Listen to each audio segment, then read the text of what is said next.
Welcome to Flying Wiener's in-flight entertainment. Your comment section is down below, as well as your like, share and subscribe buttons.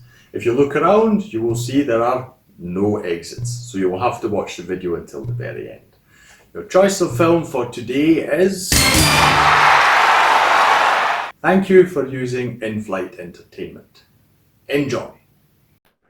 Hi, my name is Stu and welcome to In-Flight Entertainment, undoubtedly one of the most controversial comic book films of all time. Batman v Superman is one of my favourite comic book films of all time, which may surprise you, but I am here now to tell you about why I love this film so much.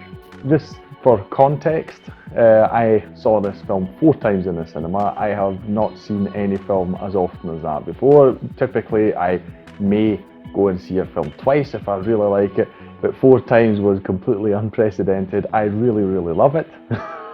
Straight off the bat, I understand that people have heavy criticisms of this film. Many think it's a bad film, all these things. I fully appreciate them. I am not here to explain to you why your opinions are wrong, because they're not. Your opinions are opinions, you're entitled to them. I just hope that maybe I can make you see the film a bit through my eyes, and maybe that will make you enjoy it more. In any case, I have a weird feeling that Zack Snyder somehow made these films for me. Generally speaking, it's like he knows exactly what kind of superhero film I like. I'm a huge fan of the MCU, don't get me wrong, I love those films as well. If you are interested, I feel that Avengers Infinity War is the best of them. I love popcorn superhero flicks, definitely do, but I generally speaking love a bit of a more serious approach. I really enjoy this realistic portrayal of what would it be like to have these figures in our lives. Let's get started. As usual, I have broken this up into segments. I will be discussing a certain aspect of the film in detail to pick out what I feel really elevates this film.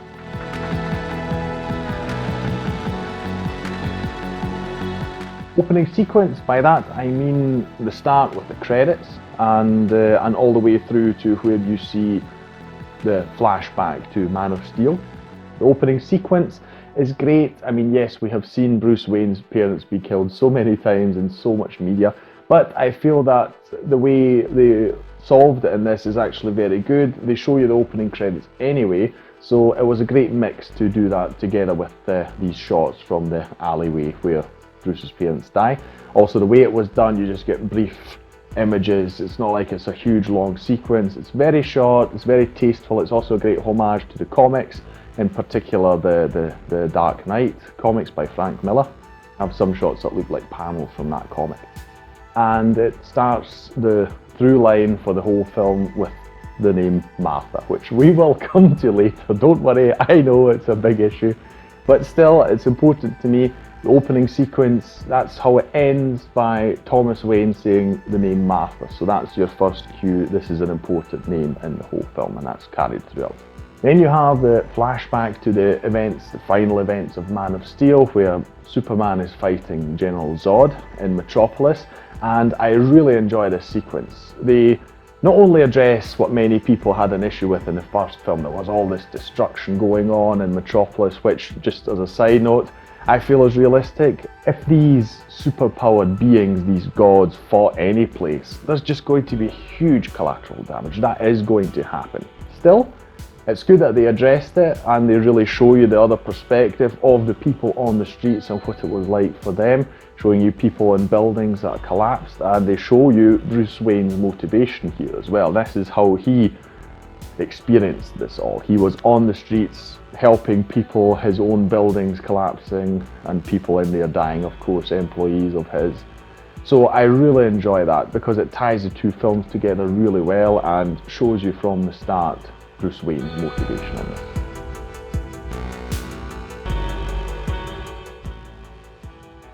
Obviously we have to talk about Batman. This is his first big reappearance since Christian Bale hung up his cape years and years ago, actually nearly 10 years ago. It's hard to believe that Dark Knight Rises was that long ago. Ben Affleck, I feel, does a great job as Batman. First of all, he's massive. There's no way to doubt that this Batman is feared by anyone. He is unbelievably massive, he's brutal. And I love this take on him. You've seen various in comics, but I like that they explore what would happen to Bruce Wayne if he does this for decades. Crime fighting, Gotham, I mean the city itself, it's obviously a big cesspool of crime. So I like that they explore this, because I do feel that if you're doing that for decades, it will gradually grind away at your mental health. It has to, absolutely. Now, many people have an issue with him in this film just killing people. And while, yes, ideally I love the no killing rule and that, but I'm talking particularly about the car scene. I mean, he's being shot at by a huge Gatling gun. So it's not like it's not like he's just going out and just killing people wantonly or any of that things. But yes, of course it would have been great to have him dispose of all sorts of vehicles in certain other ways that would be non-lethal. But you're driving around, flying around with huge vehicles, there's a lot of mass involved and aggression, etc, etc. So yes, I feel that he doesn't do it just because he loves it or anything like that. It just happens. It's a sort of side effect of the whole thing. Again, ideally I would love that they had found some way to do it, but in the end I don't really object to it so much, in the same way that I don't object to Superman killing Zod at the end of Man of Steel, because Clark Kent realised that that was the only way to get rid of him. One scene where I would have enjoyed it to be altered is where KG Beast is threatening Martha Kent. That's the guy with the flamethrower. He's got the big gas tank on his back which Batman shoots. We don't know what happened to him, we don't see a corpse or anything, so it is possible that he survived it, but we can assume that he died. And again, it would have been cool to have some method where Batman could have disarmed him, but I really enjoyed it, I must admit. It was a really cool thing, just Batman shooting the gas tank. Very controversial in this case. I just feel it's very realistic. Again, Bruce Wayne, he is sort of his mental health is degraded over the decades and he's sort of straying from the righteous path, which the film is also about. The Batman finding basically his purpose again and finding his ideals again. Just to remind you, it's the Batman v Superman. It's not about a literal fight, it's also about a clash of ideologies, this whole film. I like Christian Bale's Batman, but this Batman, I really believe he could just go ahead against a gang of criminals and just beat them to a pulp. It's a lot of fun to see him do his stuff.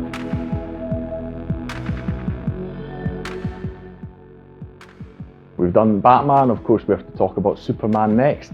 I liked Man of Steel, I thought it was a great film. I enjoyed the approach. People, besides with the issue I already mentioned with the big mass scale of destruction, also disliked that you didn't see so much of just simple saving people. You see more of that in this film. You see the Boy Scout, you see him saving all sorts of people, which is obviously great, but again, I enjoy the different approach here where they really examine the conflict within Superman. You can tell he just wants to help people, but he's watching the news. So many people in the Senate, etc., they're discussing whether he's even allowed to do these things, is it right to do them, should he not be supervised, should he not be put under some sort of regulations, etc., etc. So it's really great. He just wants to help people, but he seems to just get it wrong and he's really conflicted, and I really enjoy seeing this. I don't want him to just be the good guy and he's always doing the right thing and all that. I enjoy that. I mean, okay, fine. If they do another film, it would be great to see him a bit more light-hearted, I suppose. But for the time being, I really enjoy this side of the character. What's also great in this film, but unfortunately and generally, while we're at it, I would strongly recommend that you watch the Ultimate Edition of this film. There are 2 editions. I enjoy it a lot more, and one of the things that they do is they sort of, interestingly, add a lot of things that people felt were lacking in the theatrical version. One of the things is Clark Kent's investigative journalism. You do have many scenes where he's sort of exploring Batman and trying to find out more about him. And I really enjoy this as well because it also shows you, and he does also talk in the sense that he feels this is another way how he can help people. And it adds so much to Clark Kent's character. I really enjoy that it's in this film.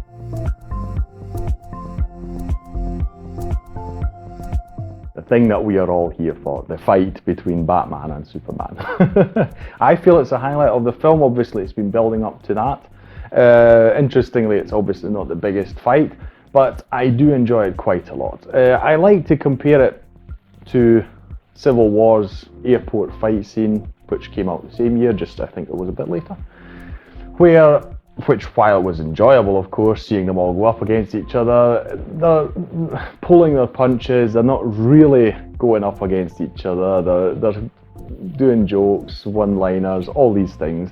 So while it's a cool fight, there are no real stakes involved. It doesn't feel like it anyway.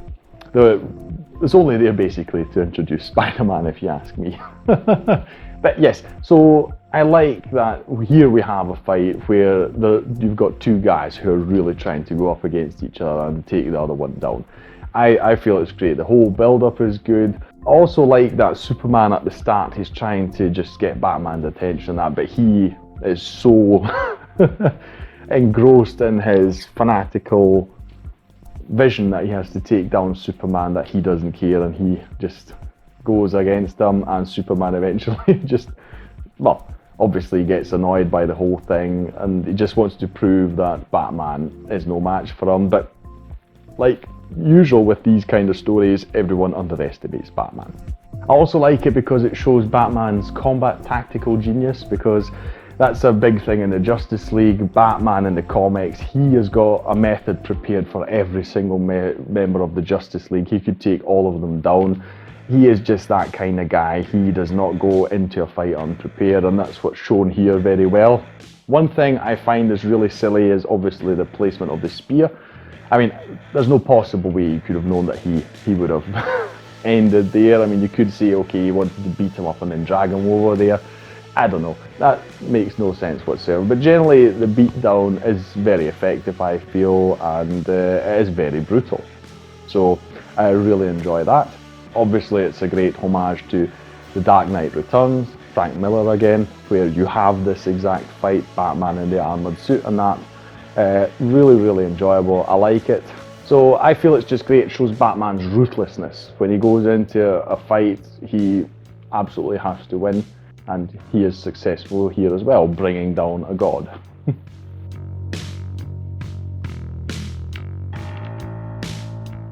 When you talk about the fight, you should also address how we got to that point. Obviously, I'm referring to Lex Luthor. I would have preferred to have him in his classical comic outfit, bald head, and an imposing figure, basically. Because that Lex Luthor is an imposing figure.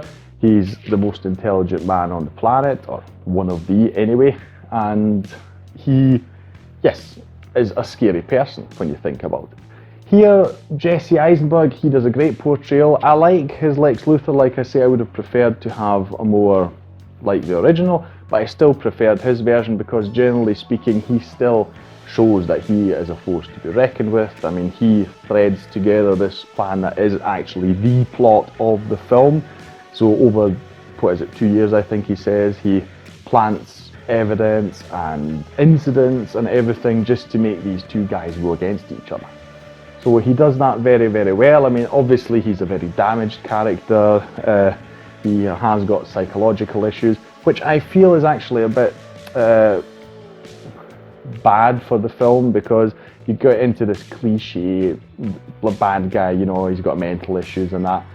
Obviously not a good look, but other than that, I feel that he does it rather well. And overall, Lex Luthor, I feel, was a fitting person to put all this together.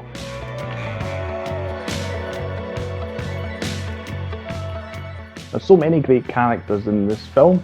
I didn't only want to address the men, of course. You have some great female characters and actresses here in this film. You have Senator Finch and Lois Lane returning, of course. I'll start with Senator Finch. She is played by Holly Hunter, and I like it because both her and Lois, they represent, it's quite funny when you think about it, you've got the very sexist, cliched, whatever. You've got the two guys who are just like very basic cavemen, or like, oh, we're going to beat the crap out of each other, don't care why or how we're doing it, let's just beat ourselves. And then you've got all the female characters who are actually approaching the whole issue logically and from a legal perspective, trying to investigate and clear it all up, etc. It's actually quite funny when you think about it in that way. Senator Finch, she has a goal to sort of do all the legal aspects around Superman. She really wants to sort of find justice and the truth about the one incident that he's involved in and everything else. So I really like that approach because basically, I mean, that is in a way what Superman is about, truth and justice, of course.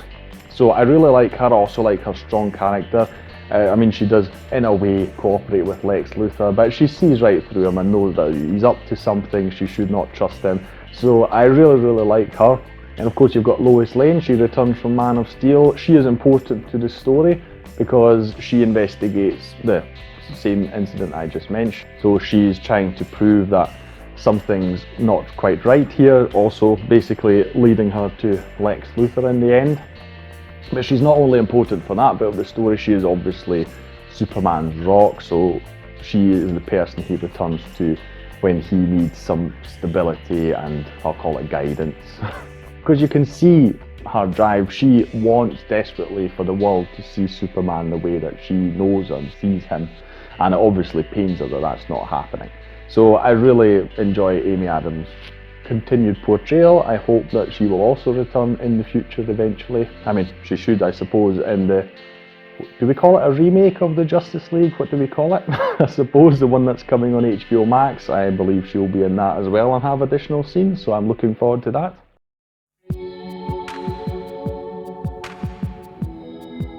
Of course, when you're talking about the women in this film, you have to talk about Wonder Woman as well.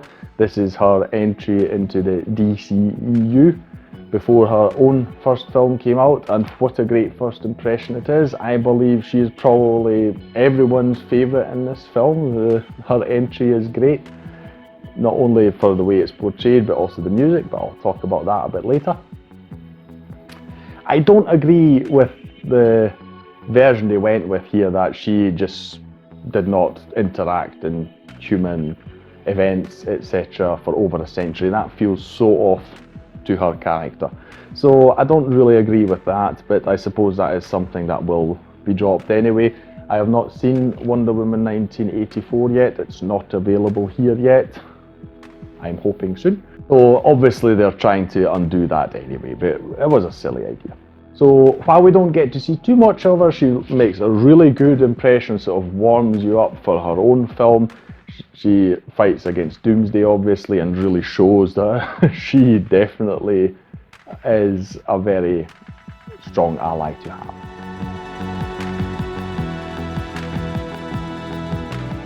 You have Hans Zimmer returning from Man of Steel, but this time he is joined by Junkie XL, who I'm not familiar with at all.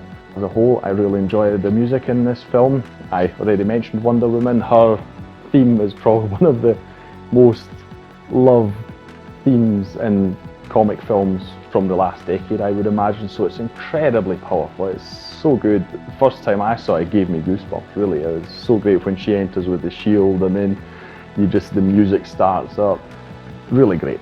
You have the opening sequence I already mentioned, and the music that has been put to accompany that gives it an ethereal quality. It's really good. You mustn't forget the way we treat these comic figures nowadays is more of a mythological way.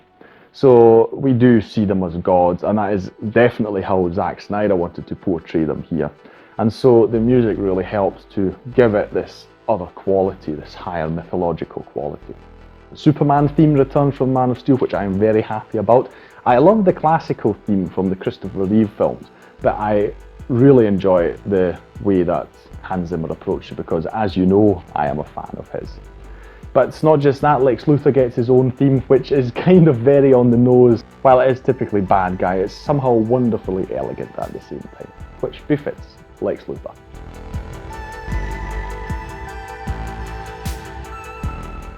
There's hardly a character in this film I don't like. I particularly love Alfred and Perry White, because every scene that these guys are in is just great fun to watch. They're so witty, they've got great one-liners, both of them. I really enjoy having them on screen, even if it's just for a few moments. I feel that they use them really, really well. Jeremy Irons as Alfred is a great choice. See that he does really care about Bruce underneath all the cynicism and all the jokes he makes about him and how his life turned out to be. You see that he still cares.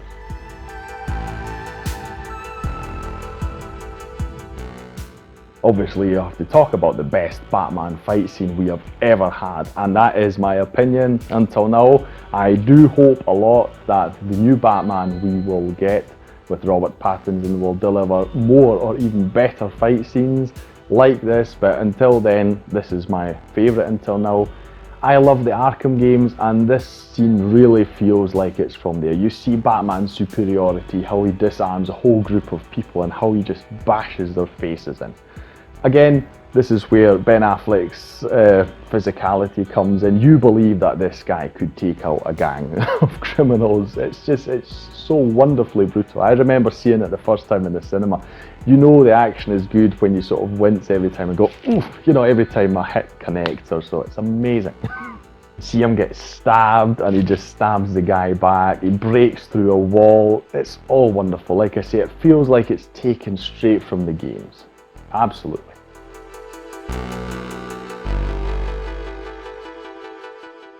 Now, I thought in the last section I'll address some of the criticisms that people have about this film and my thoughts on them, in case you're interested. The biggest one being Martha, of course, the Martha issue. Yes, I know, and it is quite funny. I never realised myself that both Bruce Wayne's mother and Clark Kent's mother have the same first name. It is a weird and wonderful coincidence. Personally, I enjoy the jokes that are being made about this, but again, when you are open to it and look at it in the film, it makes so much sense to have it in there, and why it would give Batman just a pause for thought there. Putting yourself in his shoes, it doesn't make sense that you're about to kill this alien and he says, "Save Martha." You know, generally that would be something that would confuse anyone. You know, you would go, why are these his last words? Why is he saying that? It doesn't make sense. And then on top of everything else, you have to remember that Bruce Wayne, he spends his life revolving around this moment of his parents dying. He's trying to find the killer. He never stops looking for the killer. And he probably reads the police reports over and over again. So the name Martha, it keeps popping up all the time. And it even pops up in the film. You have an opening sequence, you see a gravestone. It keeps popping up. So for him, that name would just, it's obvious that it triggers him. And like I say, it's generally weird in that situation for someone to mention it. So I absolutely get it. It gives them pause for thought, and then Lois Lane comes in to sort of clarify, you know, does a lot to just make him realise, okay, I'm doing the wrong thing here. Many people thought that the film was too long. I enjoy it. I enjoy a long film if it's worth it.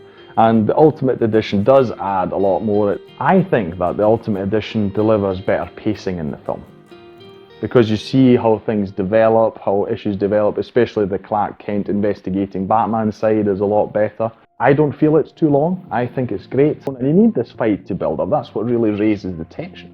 And the last thing I'll address is the world building with the Justice League, which I agree with was not necessary in this film. It sort of also breaks up the tension. You've got the big fight coming along, etc., and there's Wonder Woman sitting in her room looking at the laptop with videos of the Flash and Aquaman, etc. It doesn't really work. They should have kept that as an after end credits, mid credits, what have you scene. That would have been a lot better. It does not belong in the film right where the action is. That's a really weird choice. That I get that they were excited about Justice League. They could have approached it differently if you ask me. So, those are my thoughts on Batman v Superman. Very detailed, very long video, I am sure, once it's done editing. Still, I hope you found them interesting. If you are a person who dislikes this film, more power to you, of course. Maybe I have convinced you to rewatch it. Maybe I've convinced you to see things a bit differently. If I have, that would be great. If not, that's fine as well. I love the film. Like I say, I feel that Zack Snyder makes these films specifically for me because I enjoy so much about them. That's why I'm really looking forward to seeing his version of Justice League, because I do hope that it will improve it a lot, because at the moment it was a meh film. It was okay and that was it. If you enjoyed this video, leave a like on it, share it around, Subscribe to the channel if you want more videos. I currently don't know what the next in-flight entertainment video will be, or when it will come. This one is 3 months in the making basically, or it's been 3 months since the last one. But when it appears, obviously if you're subscribed, it will pop up in your feed. I'll thank you for watching, and I'll see you in the next one. Take care. Bye.